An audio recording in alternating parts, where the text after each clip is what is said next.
ആലപ്പുഴയുടെ ചിത്തനൊപ്പമോ? എന്താണ് അഭിപ്രായം? ആലപ്പുഴയുടെ മനസ്സ് ചിത്തനൊപ്പം തന്നെയാണ്. ആലപ്പുഴയുടെ ഹൃദയമാണ് ചിത്തൻ.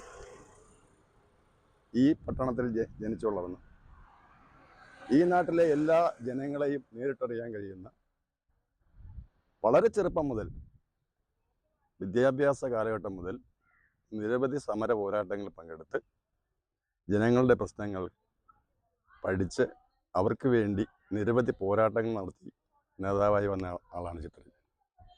അതുകൊണ്ട് തന്നെ കഴിഞ്ഞ തവണ ചിത്തരഞ്ജൻ 10,000-ന് മേൽ ആണ് ജയിച്ചതെങ്കിൽ അന്ന് ചിത്തനെ ആലപ്പുഴ പട്ടണത്തിൽ മാത്രമാണ് അറിയുന്നതെങ്കിൽ ഇന്ന് ആര്യാട് പഞ്ചായത്ത്, മാരാരിക്കുളം തെക്ക് വടക്ക് പഞ്ചായത്തുകൾ, മണ്ണഞ്ചേരി പഞ്ചായത്ത് മണ്ഡലമാകെ നിറഞ്ഞു നിൽക്കുവാൻ ചിത്തരഞ്ജന് കഴിഞ്ഞിട്ടുണ്ട്.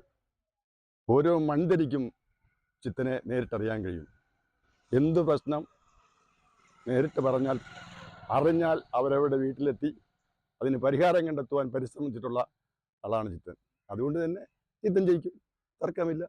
ചിത്തൻ വന്നതിന് ശേഷം ഈ നാട്ടിലെ പുരോഗതി, സ്കൂളുകളുടെ പുരോഗതി, അതുപോലെ നടപ്പാതകളുടെ പുരോഗതി, തോടുകളുടെ സംരക്ഷണം, എത്രയോ പാലങ്ങൾ, എന്തിനേറെ പുന്നമട അക്കരയിലേക്ക് പോകുന്ന പാലത്തിന് വർഷങ്ങൾക്ക് മുമ്പ് അനുവദിച്ചതാണ്. പക്ഷെ അതിൻ്റെ പ്രശ്നങ്ങൾ പരിഹരിച്ച് പാലത്തിന് പണി തുടങ്ങാൻ കഴിഞ്ഞില്ല. ഇന്ന് ആലപ്പുഴയിലെ ഗതാഗതക്കുരുക്ക് പരിഹരിക്കുവാൻ കഴിയുന്ന തരത്തിലുള്ള സംവിധാനങ്ങൾ ഉണ്ടാക്കുവാൻ നേതൃത്വം വഹിച്ച ആളല്ലേ ചിത്തരഞ്ജൻ. ഏത് വിഷയങ്ങളാണ് ചിത്തൻ ആലപ്പുഴ മണ്ഡലത്തിൽ ഇല്ലാത്തത്? അതുകൊണ്ട് തന്നെ ആലപ്പുഴയുടെ ഹൃദയമാണ് ചിത്തൻ. ഇതാണ് എൻ്റെ അഭിപ്രായം. സജീവമായി ഇടപെടൽ കൊണ്ട് ആലപ്പുഴയുടെ ഹൃദയം കീഴടക്കിയ ആളാണ് ചിത്തരഞ്ജൻ. എങ്കിൽ എത്ര വോട്ടിന്റെ ഭൂരിപക്ഷത്തിൽ ജയിച്ചു?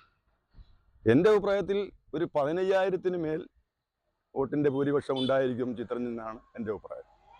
അതുണ്ടായിരിക്കും, ഉറപ്പാണ്. ഉറപ്പ്, 100% ഉറപ്പാണ്.